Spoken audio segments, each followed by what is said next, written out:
안녕하십니까. 한국해양수산개발원 명예연구위원 현대송입니다. 오늘 이 시간에는 일본의 해양정책, 특히 그 중에서도 일본의 독도 정책에 대해서 살펴보고 앞으로 독도 문제가 어떻게 전개될 것이며 여기에는 우리가 어떻게 대응해야 할 것인가를 생각해 보도록 하겠습니다. 여러분들은 바다를 지배하는 자가 세계를 지배한다는 명제를 많이 들어보셨을 것입니다. 우리 한국은 주요한 에너지원을 중동에서 수입을 하고 있습니다. 현재 우리가 수입하는 원유의 약 70%를 중동에서 수입을 하고 있습니다. 중동에서 우리 한국에 이르는 해상 수송로는 우리의 핏줄과 같은 곳인데, 이러한 해상 수송로를 보호하는 곳이 현재 해양 패권을 차지하고 있는 우리의 동맹국 미국이 되겠습니다. 그런데 지금 중국이 미국의 패권에 도전을 하고 있습니다. 2010년에 세계 제2의 부국으로 성장한 중국은 고대의 서양과 동양을 잇는 실크로드를 다시 재건하려고 하고 있습니다. 그리고 21세기 해상 실크로드를 다시 꿈꾸고 있습니다. 이러한 1대1로 정책을 펼치면서 미국의 해양 패권에 도전을 하고 있습니다. 특히 일본 사세보에서 대만과 보르네오를 잇는 제1도련선에서는 미국의 접근을 억제를 하고, 요코스카에서 괌에 이르는 제2도련선 안으로는 미국의 해양 활동을 거부하려고 하는 정책을 펼쳐나가고 있습니다. 미국은 일본과 함께 현재 인도태평양 전략을 펼침으로써 중국의 이러한 도전에 맞서고 있습니다. 2013년 9월 일본은 국가안전보장회의를 창설을 했습니다. 일본은 세계 제2차 대전의 전범 국가로서 군대도 가지지 못하고 교전을 하지 못한다는 것을 헌법에 명기를 했습니다. 그래서 1957년부터 국방의 기본 방침을 세우고 전수방위를 원칙으로 해왔습니다마는 2013년에는 국가안전보장전략 방위계획 대강을 새로 결정을 하고, 국가안전보장의 기본 이념을 이때까지의 소극적 평화주의가 아닌 국제협조에 기반하는 적극적 평화주의를 표방을 하게 되었습니다. 이것은 이때까지 방어 중심의 안보 체제에서 이제는 공격도 할 수 있는 안보 체제로 변화한다는 의미에서 일본의 전후 외교 안보 체제에 일대 전환이 일어난 것입니다. 국가안전보장에 관한 기본 방침인 국가안전보장전략과 방위계획 대강에서 우리 한국과는 미래지향적인 관계를 구축을 하고 안보협력 기반을 강화하겠다는 내용을 명기를 했습니다. 그리고 특히 독도 영유권 문제는 평화적으로 분쟁을 해결한다는 방침에 입각해서 외교 노력을 다한다고 명기를 했습니다. 이러한 일본의 안보체제의 변화는 그 다음에 아베 정권이 헌법을 개헌하지 않고도 해석을 변경함으로써 집단적 자유권 행사를 용인하는 것으로 나타났습니다. 그리고 2015년에는 미일 방위협력 지침을 개정을 하고 곧 이어서 안전보장에 관한 11개 법안을 가기 결정을 해서, 특히 신안전보장법제 중에서도 국제평화지원법이라고 하는 것은 예를 들어서 미국이 다른 나라와 전쟁을 하게 된다면 미군의 후방을 지원을 하고, 또한 유엔 평화유지 활동에 적극적으로 참여를 한다는 등으로 그동안 방위에 철저해왔던 일본의 안전보장 정책이 방어에서 공격으로 이렇게 바뀌었습니다. 사실상 일본이 평화헌법의 개정이 없이 전쟁을 할 수 있는 보통 국가로 된 것입니다. 여기에 특히 2017년 11월 트럼프 대통령이 일본을 방문했을 때 아베 트럼프 공동 기자회견에서 아시아 태평양에서 인도양을 거쳐 중동 아프리카에 이르는 인도 태평양 지역은 세계 인구의 절반 이상을 보유한 세계의 성장센터이며 여기에서 자유롭고 열린 해양 질서의 유지 강화는 이 지역의 평화 번영에 사활적으로 중요하다는 것을 밝히면서 인도 태평양 전략을 명시를 했습니다.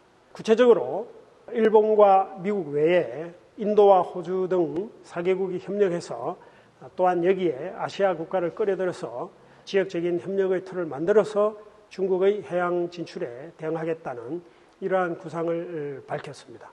이렇게 일본이 그동안 방위 중심의 전수방위 정책에서 공세적으로 국가안보 정책을 크게 전환시킨 것은 중국이 해양 굴기를 내세우며 대륙 국가에서 해양 국가로 변모를 하고 또한 세계 제2의 경제대국으로 부상하면서 미국의 해양 패권에 도전한 것이 일본의 국가안보 정책의 커다란 배경이 되었습니다.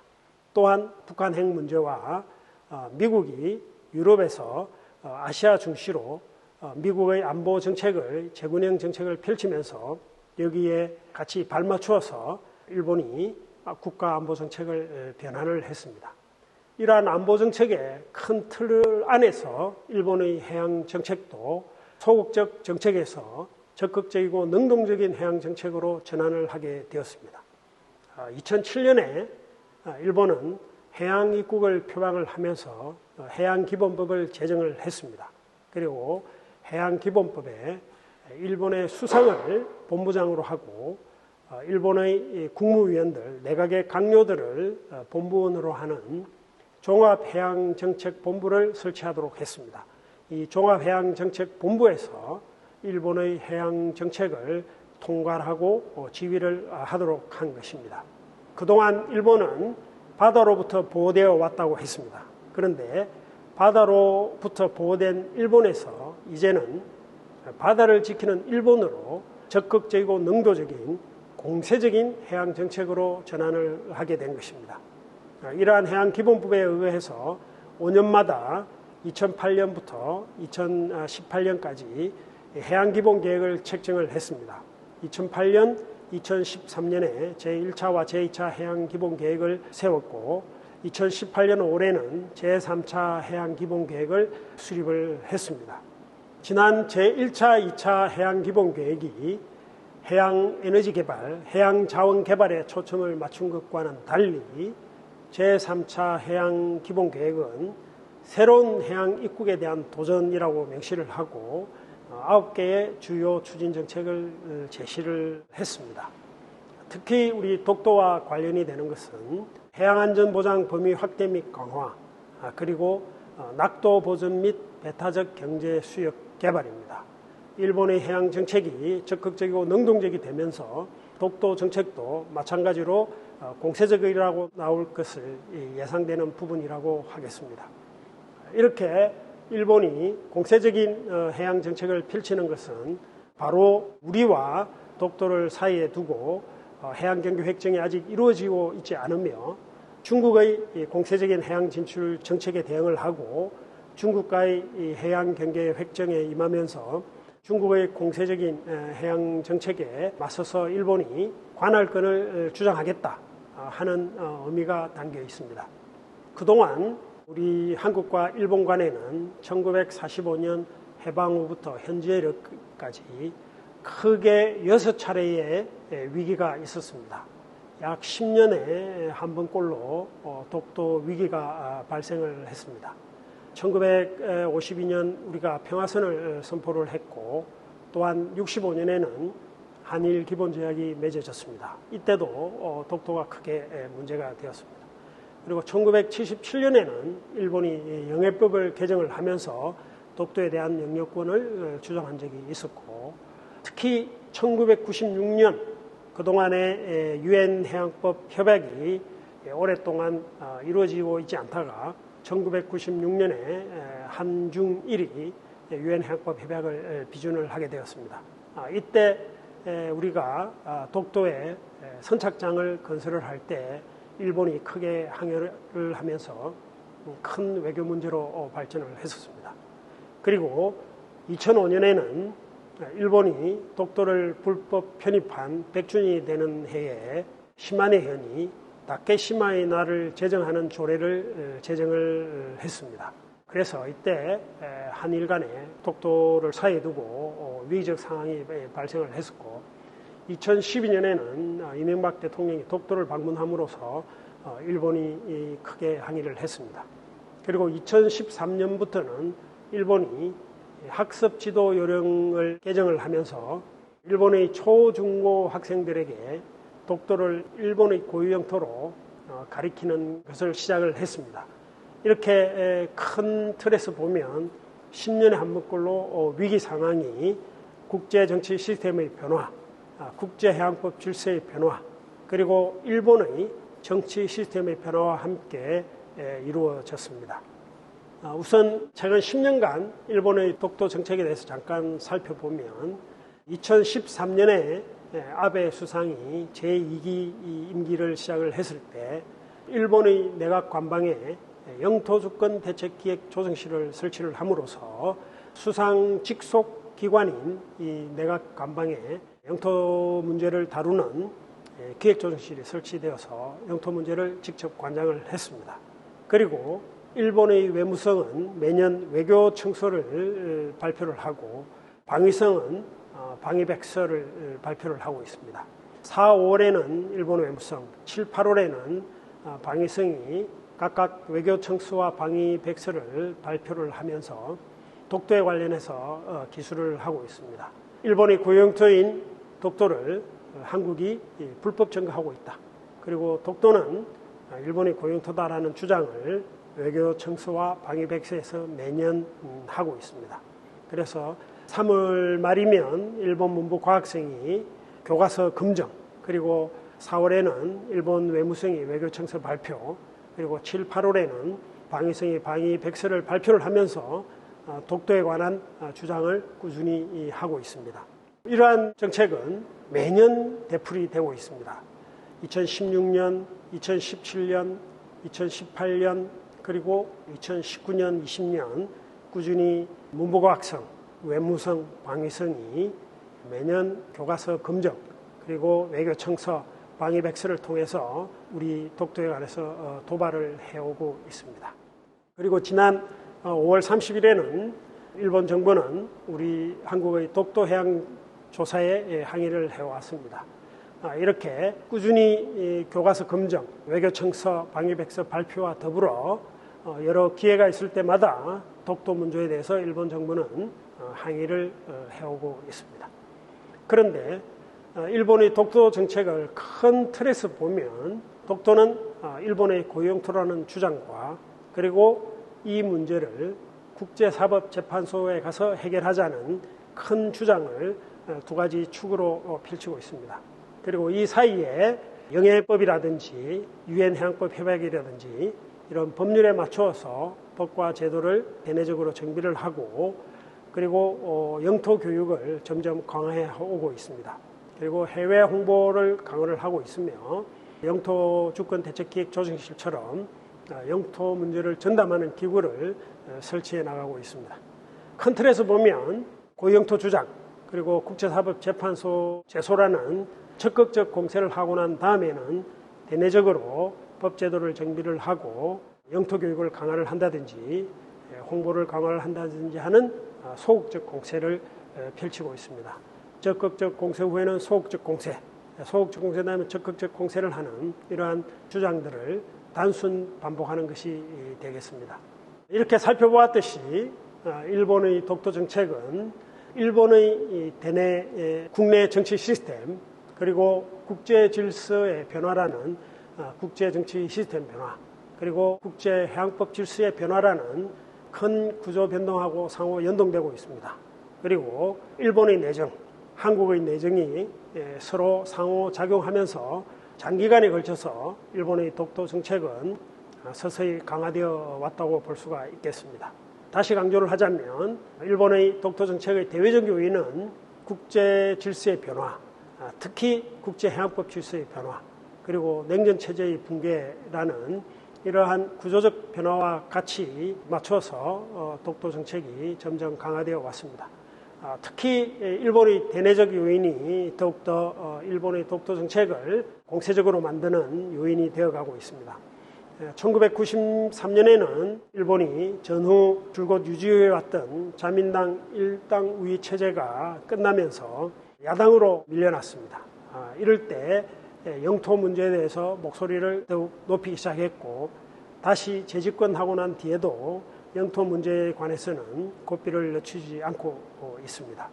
그리고 일본이 국회의원을 뽑는 선거제도 변화가 있었습니다. 여기에서 파벌 정치가 약화되면서 우리 식민지 시대의 부처의식을 가지고 있는 원로들의 소극적 영토 주장과 달리 전후 젊은 세대들은 독도에 대해서 굉장히 목소리를 높여서 영토 주권을 주장을 하고 있습니다. 정치가의 세대 교체가 독도 정책을 더욱더 강하게 만드는 역할을 일본에서 하고 있습니다. 그리고 일본에서 정당과 행정부의 관계가 변하고 있습니다. 외무성이라든지 방위성이라든지 이런 행정부보다는 일본의 자민당, 당정 관계에서 자민당의 목소리가 점점 높아지고 있습니다. 이렇게 정치 주도가 되면서 일본의 독도 정책이 조금씩 공세를 높여가고 있습니다. 그리고 일본에서는 점점 리드의 역할이 확대되고 있습니다.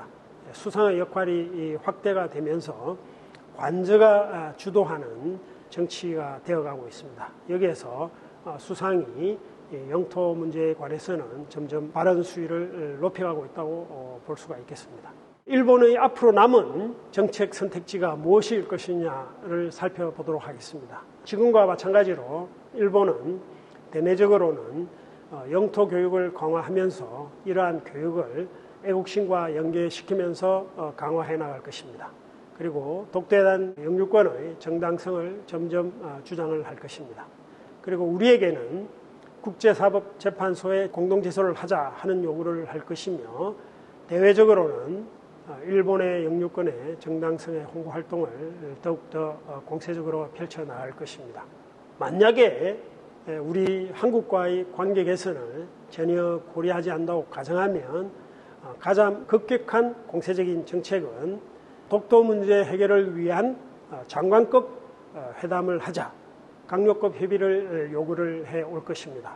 지금은 해양경제협정회담에 있어서도 국장급에서 회담을 하고 있습니다만은 급을 높여서 강요급 협의를 하자 하고 요구할 수도 있습니다.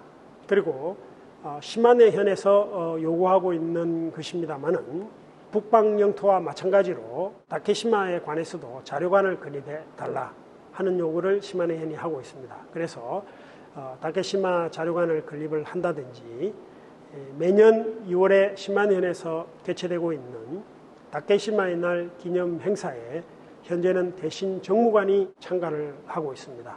차관급인데 이것을 장관급으로, 강요급으로 격상할 수도 있습니다. 그 다음에 지금 현재 지방정부 차원에서 개최하고 있는 다케시마의 날 행사를 국가기념일로 지정을 하고 이 기념 행사를 중앙정부가 주최를 할 수도 있습니다. 이것 또한 시마네현에서 요구를 하고 있습니다. 그리고 현재는 국제사법재판소에 공동제소를 요구를 하고 있습니다만은 국제분쟁화를 노리기 위해서 국제사법재판소에 단독 제소를 할 수도 있습니다. 그렇다면 우리는 제소에 응하지 않더라도 나가서 왜 우리가 제소에 응하지 않는지를 설명해야 되는 자리를 해야 되기 때문에 일본으로서는 국제분쟁화를 노릴 수도 있습니다. 그 다음에 독도에 대한 우리의 시설물 설치와 여러 가지 이용에 관해서 환경오염 등을 빙자해서 국제해양법재판소 그리고 유엔 안전보장이사회 등의 영토 문제를 제의를 함으로써 우리 한국을 압박할 수도 있습니다. 이러한 것은 한국과의 단교에 가까운 그러한 상황을 무릅쓰고 할 수 있는 정책이라고 볼 수가 있겠습니다.